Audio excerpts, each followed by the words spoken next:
जब electric two wheeler Indian market में आए थे तब हर कोई उनकी परफॉर्मेंस के बारे में जानना चाहता था। इसलिए सारे ब्रांड्स अपने परफॉर्मेंस ओरिएंटेड इलेक्ट्रिक स्कूटर्स को आगे रख के सेल बढ़ाने में लगे हुए थे। पर टाइम के साथ साथ लोगों की सोच में भी बदलाव आया और अब लोग परफॉर्मेंस से ज़्यादा यूटिलिटी वाले इलेक्ट्रिक स्कूटर्स चाहते हैं। तो आज हम कंपेयर करने वाले हैं 3 फैमिली स्कूटर्स को और देखेंगे कि आपके लिए कौन सा फैमिली स्कूटर बेस्ट रहेगा। सो आशिकों को मेरा सलाम और दिल टूटा पाएगा चैनल में आप सब लोगों का स्वागत है। सबसे पहले बात कर लेते हैं प्राइस के बारे में। एथर रिस्टा एस का जो प्राइस है वो 1,10,000 रुपये है और अगर आप प्रो पैक लेते हो तो उसके लिए आपको 13,000 रुपये एक्स्ट्रा पे करने होते हैं। वहीं चेतक 2901 का जो प्राइस है वो है 96,000 रुपये और अगर आप इसमें टैग पैक लेते हो तो उसके लिए आपको 3,000 रुपये एक्स्ट्रा देने होते हैं। अब चेतक की प्राइस के बारे में यहाँ आपको मैं एक चीज़ बता देता हूँ कि कभी कभी ऑनलाइन प्लेटफॉर्म्स पे जैसे कि अमेजॉन और फ्लिपकार्ट पे जब सेल चल रही होती है तब चेतक आपको 96,000 रुपये से कम में मिल जाता है। तो अगर आप चेतक लेने का सोच रहे हो तो एक बार ऑनलाइन प्लेटफॉर्म पे इसके प्राइस जरूर चेक करना। अब अगर हम बात करें iQube 2.2 किलोवाट बैटरी पैक वाले वेरिएंट की तो भाई इस गाड़ी का जो प्राइस है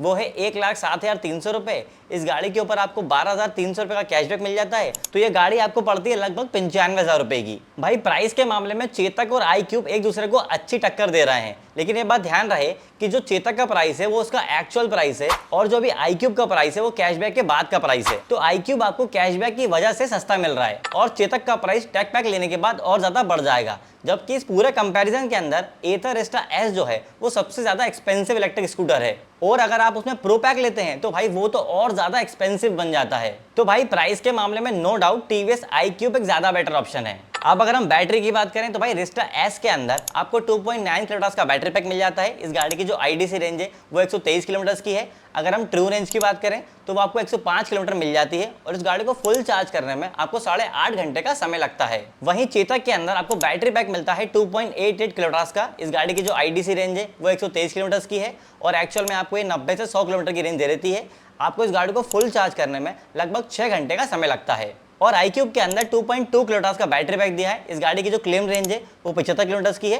एक्चुअल रेंज भी इसकी 75 किलोमीटर की ही है, पर इस गाड़ी को 0 से 80% चार्ज करने में आपको सिर्फ 2 घंटे का समय लग रहा है। छोटी बैटरी होने की वजह से टीवीएस iQube यहाँ सबसे पहले ही पीछे हो जाता है। तो यहाँ पे एक्चुअल कंपैरिजन जो है वो चेतक वर्सेस रिस्टा के बीच में है और इन दोनों का बैटरी परफॉर्मेंस ऑलमोस्ट आइडेंटिकल है क्योंकि भाई बैटरी पैक जो है वो ऑलमोस्ट सेम है। और अगर हम चार्जिंग टाइम की बात करें तो चेतक का पोर्टेबल चार्जर का चार्जिंग टाइम रिस्टा के पोर्टेबल चार्जर की चार्जिंग टाइम से कम है, लेकिन रिस्टा में आपको फास्ट चार्जिंग का ऑप्शन भी मिलता है, जबकि iQube के अंदर आपको सबसे ज्यादा कैपेसिटी वाला पोर्टेबल चार्जर मिल रहा है। इसीलिए ये गाड़ी 0 से 80% सिर्फ 2 घंटे में चार्ज हो रही है। तो ओवरऑल अगर बात करें तो अपनी एक्यूरेसी और फास्ट चार्जिंग के ऑप्शन की वजह से रिस्टा यहाँ पे एक बेटर ऑप्शन बन जाता है। अब अगर हम मोटर की बात करें तो रिस्टा के अंदर आपको 4.3 किलोवाट की मिड ड्राइव पीएमए से मोटर मिलती है। इस गाड़ी की जो टॉप स्पीड है वो 80 किलोमीटर पर आवर है।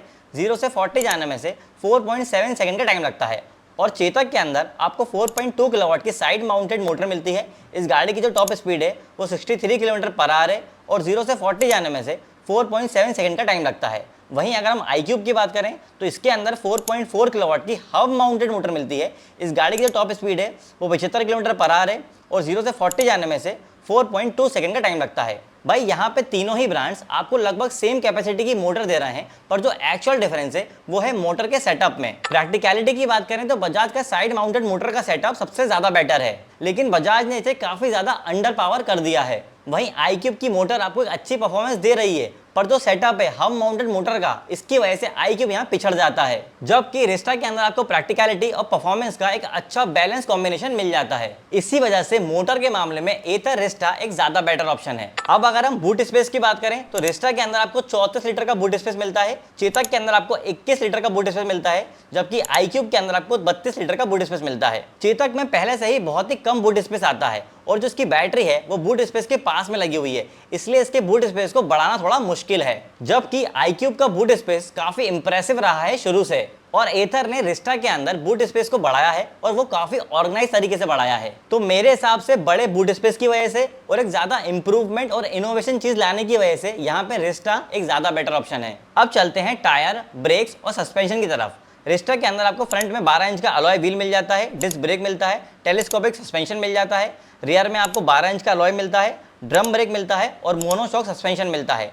चेतक के अंदर आपको फ्रंट में 12 इंच का अलॉय मिलता है, ड्रम ब्रेक मिलता है, लीडिंग लिंक सस्पेंशन मिलता है, रियर में आपको 12 इंच का अलॉय मिलता है, ड्रम ब्रेक मिलता है और सिंगल साइड सस्पेंशन मिलता है। iQube के अंदर फ्रंट में आपको 12 इंच का अलॉय मिल जाता है, डिस्क ब्रेक मिल जाता है, टेलीस्कोपिक सस्पेंशन मिल जाता है, रियर के अंदर आपको 12 इंच का हब व्हील मिलता है, ड्रम ब्रेक मिलते हैं और ट्विन शॉक एब्जॉर्बर मिलता है। भाई फ्रंट में तीनों ही व्हीकल का जो सेटअप है वो लगभग एक जैसा है, लेकिन चेतक के अंदर कॉस्ट कटिंग करने की वजह से आपको फ्रंट में डिस्क ब्रेक नहीं मिल रहा है और इसी वजह से ये ड्रॉबैक है चेतक का। वहीं अगर हम रियर के सेटअप की बात करें तो रियर में आपको डिस्क ब्रेक तीनों ही गाड़ियों में नहीं मिल रहा और सस्पेंशन का सेटअप भी तीनों ही ब्रांड्स का अलग अलग है। पर प्रैक्टिकलिटी में देखा जाए तो मोनोशॉक सस्पेंशन एक ज्यादा बेटर ऑप्शन है। तो ओवरऑल देखा जाए तो यहाँ पर भी एथर रिस्टा एक ज्यादा अच्छा ऑप्शन दिख रहा है। इलेक्ट्रिक व्हीकल में एक बहुत जरूरी चीज होती है वारंटी, तो अब उसके बारे में बात कर लेते हैं। रिस्टा के अंदर आपको व्हीकल और बैटरी के ऊपर 3 साल और 30,000 किलोमीटर की वारंटी मिलती है। 13,000 रुपए एक्स्ट्रा देके आप बैटरी की वारंटी को एक्सटेंड करा सकते हैं, जो कि हो जाएगी 5 साल और 60,000 किलोमीटर। चेतक के अंदर आपको व्हीकल और बैटरी के ऊपर 3 साल और 50,000 किलोमीटर की वारंटी मिलती है। अगर आप 6,000 रुपए देते हैं तो उसके अंदर आपको बैटरी पर एक्सटेंडेड वारंटी मिल जाती है, जो कि हो जाती है 5 साल और 70,000 किलोमीटर। iQube के अंदर आपको व्हीकल और बैटरी के ऊपर 3 साल और 50,000 किलोमीटर की वारंटी मिलती है।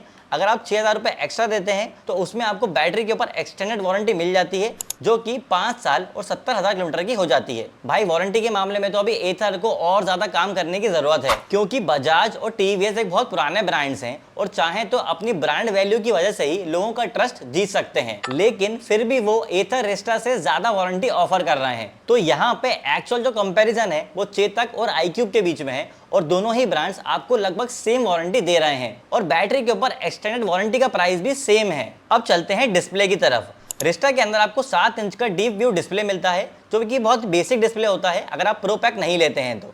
अगर आप प्रो पैक ले लेते हैं तो उसमें आपको बहुत एडवांस फीचर मिल जाते हैं, जैसे कि auto hold, vehicle fall safe, emergency stop signal, internet, bluetooth, turn by turn navigation, tow and theft notifications और एलेक्सा स्किल्स।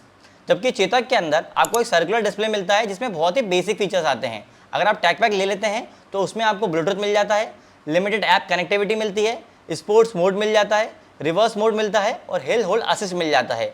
iQube के अंदर आपको 5 इंच का TFT डिस्प्ले मिलता है, टर्न बाय टर्न नेविगेशन मिलता है, ब्लूटूथ मिलता है, इंटरनेट मिलता है, जियो फेंसिंग मिलती है और एंटी थेफ्ट अलर्ट मिलता है। भाई तीनों ही ब्रांड्स अपने व्हीकल के प्राइस को कम रखने के लिए आपको व्हीकल के अंदर टच डिस्प्ले नहीं दे रहे हैं और चेतक का डिस्प्ले तो काफी ज्यादा आउटडेटेड लगता है। वहीं iQube का जो डिस्प्ले है वो छोटा है, लेकिन उसमें उन्होंने काफी ज्यादा इंटरेस्टिंग फीचर्स ऐड ऑन करे हैं। लेकिन जैसे ही भाई इनोवेशन की बात आती है, रिस्टा के अंदर आपको उनकी R&D साफ नजर आती है और इसी वजह से रिस्टा के अंदर आपको इस सेगमेंट में सबसे ज्यादा अच्छे फीचर्स मिल रहे हैं। तो अगर हम फीचर्स के बेसिस पे कंपेयर करें तो रिस्टा S एक क्लियर कट विनर है। अब बात कर लेते हैं दिल टू टाइगर के कंक्लूजन की। तो हमने देखा कि ज्यादातर पैरामीटर्स के अंदर एथर रिस्टा एक ज्यादा अच्छा ऑप्शन है, पर इनोवेशन और ब्रांड के अच्छे रिसर्च की वजह से एथर रिस्टा का जो प्राइस है वो थोड़ा सा ज्यादा है। तो अगर आपके पास बजट का इशू नहीं है और आप एक रिलायबल और यूजफुल फीचर्स वाला इलेक्ट्रिक स्कूटर ढूंढ रहे हो तो रिस्टा S आपके लिए एक बहुत ही अच्छा ऑप्शन है। और वहीं अगर आप एक सस्ता और रिलायबल इलेक्ट्रिक स्कूटर ढूंढ रहे हो